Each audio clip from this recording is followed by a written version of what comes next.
Minutos. Vamos falar do senador Ciro Nogueira, que recuou após aquela troca de farpas com Eduardo Bolsonaro e disse que não vai ter desavença com os filhos do ex-presidente. Quem traz os detalhes é Rani Veloso, direto de Brasília. Oi, Rani, boa tarde. Bom, é isso. O presidente nacional do Partido Progressista, Ciro Nogueira, recuou e disse que não pode ter nenhuma desavença com algum dos filhos do ex-presidente Jair Bolsonaro por lealdade. Ainda em conversa com a Jovem Pan, o senador disse que a discussão com Eduardo Bolsonaro já acabou e que não vai colocar lenha na fogueira e que tem um grande respeito por Bolsonaro. A gente lembra que o senador Ciro Nogueira, em entrevista à Band, acusou o deputado federal Eduardo Bolsonaro de causar um prejuízo gigantesco ao projeto político da direita para as eleições de 2026. Eduardo Bolsonaro, por sua vez, foi às redes sociais e rebateu, criticando o senador, dizendo que o prejuízo gigantesco, na verdade, foi causado ao próprio Ciro, ao seu projeto pessoal de ser candidato a vice-presidente da República, pelo menos é o que fontes aqui do Senado Federal, da Federação União Progressistas, falam, uma vez que essa federação foi composta exatamente com esse objetivo, tendo um grande poder de influência aqui no Congresso Nacional, com a maior bancada da Câmara dos Deputados e, consequentemente, maior fundo eleitoral.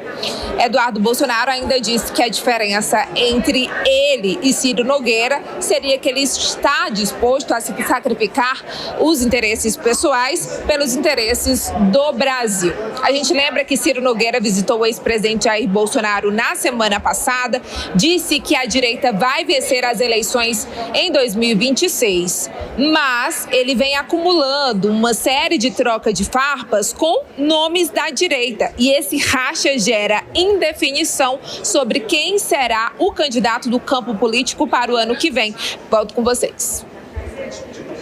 Rani Veloso, obrigada pelas informações direto de Brasília. Diego Tavares, Ciro Nogueira recuou por medo de perder apoio da família Bolsonaro, é isso?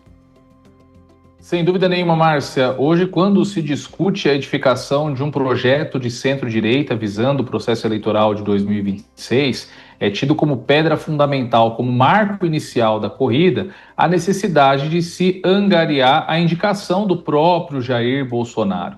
Tá certo que os filhos de Bolsonaro, principalmente Eduardo Bolsonaro, não têm cooperado muito para a construção de uma coalizão para que se faça oposição ao atual governo. Mas o fato é que Ciro Nogueira acerta a estratégia quando cogita a hipótese de que isso atrapalhe uma futura composição. No caso do Ciro Nogueira, especificamente, que vem barganhando o espaço como vice-presidente da República em uma eventual chapa apoiada pelo ex-presidente Bolsonaro, ele decidiu, então, recuar, manter a paz com o clã Bolsonaro, a fim de não queimar a possibilidade de que venha a ser o indicado para compor essa chapa. Agora, a disputa de 2026 é cada vez mais nebulosa. Bolsonaro não dá sequer sinais da indicação de alguém, sempre aparece uma fofoca de bastidor dizendo que já está tudo alinhado para que ele indique Tarcísio de Freitas, mas, novamente, o cenário está completamente em aberto e quanto mais o processo eleitoral do ano que vem se aproxima, mais difícil fica para compor todos esses setores da direita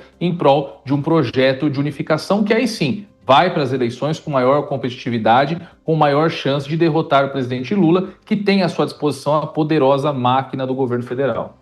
Agora, João, o que a gente percebe é que parece que o próprio Bolsonaro tenta apaziguar os ânimos e o Eduardo Bolsonaro põe fogo no parquinho, porque a polêmica sempre envolve ele, João Belutti. Foi, inclusive, nesse caso, teve até naquele vazamento daquelas conversas entre o pastor Malafaia, o Eduardo Bolsonaro e o Jair Bolsonaro, tinha essa questão, né, de o Jair Bolsonaro tentando fazer um perfil mais apaziguador e o Eduardo tentando mais acelerar. Mas o que me parece é que a grande satisfação do Eduardo Bolsonaro e do Eduardo Bolsonaro com relação ao Ciro seja essa questão de ele não se pôr de forma mais incisiva em relação às alegadas ilegalidades que o Jair Bolsonaro tem passado, especialmente com relação à prisão dele. João Belutti e Diego Tavares pelas suas análises durante o programa em tempo real de hoje. Voltem sempre.